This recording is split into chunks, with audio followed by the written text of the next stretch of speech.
السلام عليكم ورحمة الله وبركاته. اللهم صل وسلم وبارك على سيدنا محمد وعلى آله وصحبه أجمعين. ازيكم يا حبايبي، عاملين ايه؟ يا رب تكونوا بخير ان شاء الله. النهاردة هنعمل مع بعض كفتة. المقادير بتاعتنا: نص كيلو لحمة، بصلاية وسط مبشورة، ربع كوباية برغل مغسول مش منقوع، فلفل اسمر، ملح. هننزل بقى بكل المكونات على اللحمة. بصلاية، برغل. هنا بقى قلت البرغل اللي ما ننقعوش عشان هيمتص كل السوائل، لان انا مش مصفيه البصل.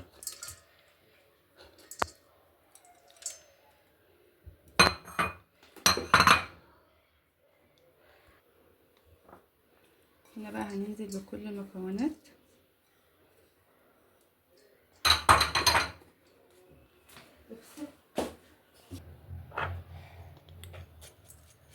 هننزل بالفلفل،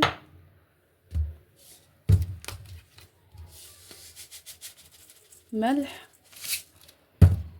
وهنقلب كل المكونات دي مع بعضها. بحب احط اول الكفته رشه جوز الطيب،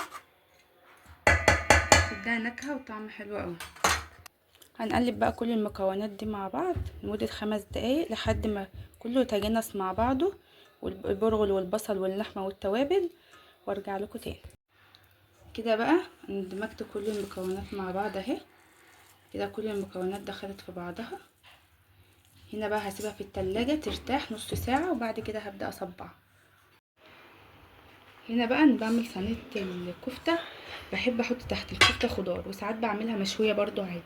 هنا مقطعه مع بعض طماطم شرايح، بصلايه شرايح، دي طماطمتين وسط، بطاطسايه واحده مقطعاها، والسمك بتاعها زي ما حضراتكم شايفين رفيع خالص عشان الكفته ما بتاخدش سوا.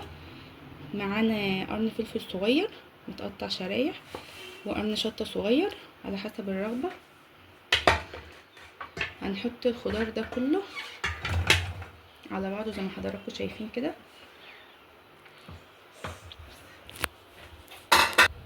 هننزل بقى عليهم بالتوابل، حبة ملح، حاجة بسيطة خالص عشان الكفتة الصوص بتاعها كله هينزل على البطاطس والخضار اللي احنا مقطعينه. هنرشة فلفل بسيطة خالص، رشة 7 بهارات،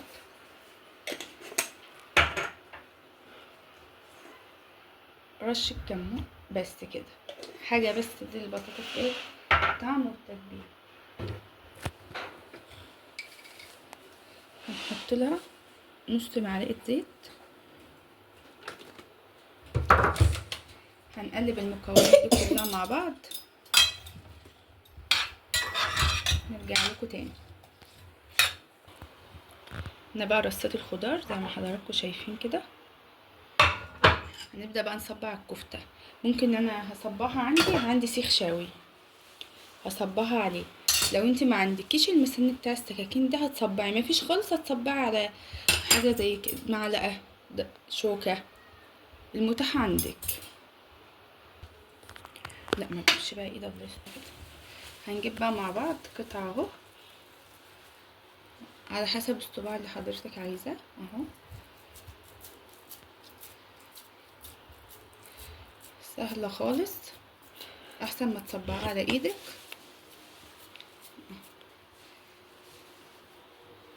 وكده يكون جاهز معانا. نعمل مع بعض كمان واحد اهو. بنكورها كده اهو تبقى متماسكة اهو.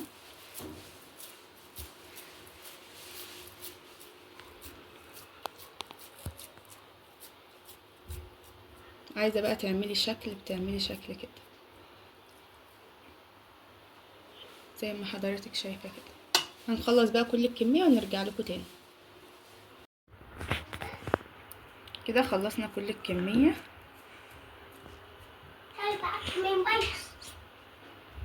كده اهو. خلصنا. ده مقادير نص كيلو لحمة. طلع معانا الصينية دي حوالي 10 صوابع.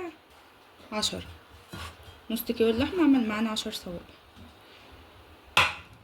هندخلها بقى في فرن سخن اعلى درجة، هنحطها تحت واول ما تستوي هنولع الشوايه تاخد لون.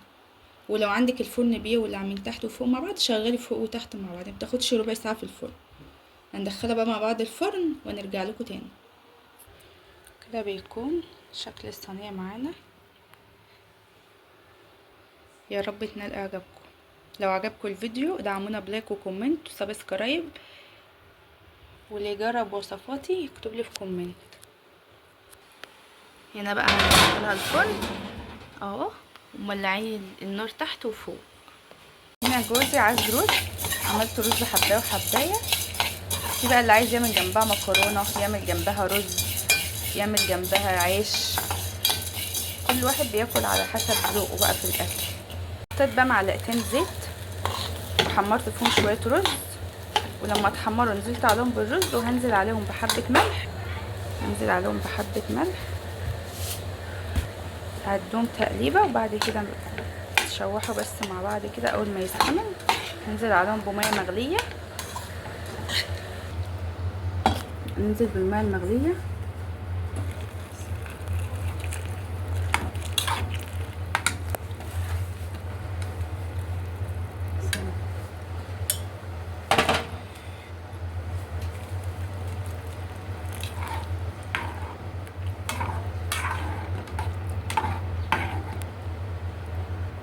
بقى ونسيبه يستوي.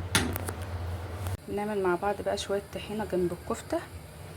هنجيب كده معلقتين طحينه او 3 على حسب ما انت بقى هتعملي. طحينه خام بيض. هنحط عليها نص ليمونه، معلقه خل صغيره، حبه ملح، حبه كمون، وهنقلب كل ده مع بعضه.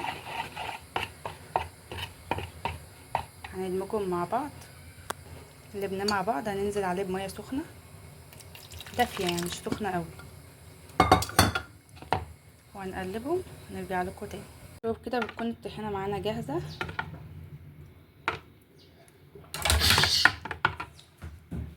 كده بقى طلعنا صينيه الكفته من الفرن، كده بقت جاهزه معانا. نولع فحمايه، هنحط ورقه فويل كده في النص ونحط عليها الفحمايه. هنحط عليها معلقه زيت ونغطي عليها بورق فويل ونرجع لكم تاني. حطينا بقى الفحمايه وحطينا عليها معلقه زيت وغطيت عليها، وهنسيبها كده 10 دقايق تاخد ريحه الفحم.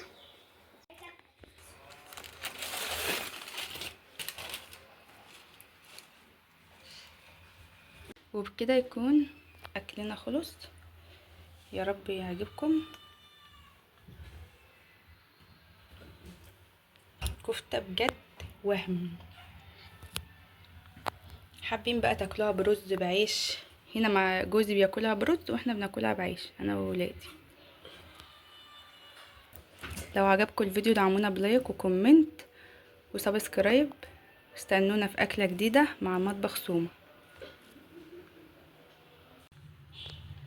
اوريكم بس قد ايه هي مستويه من جوه.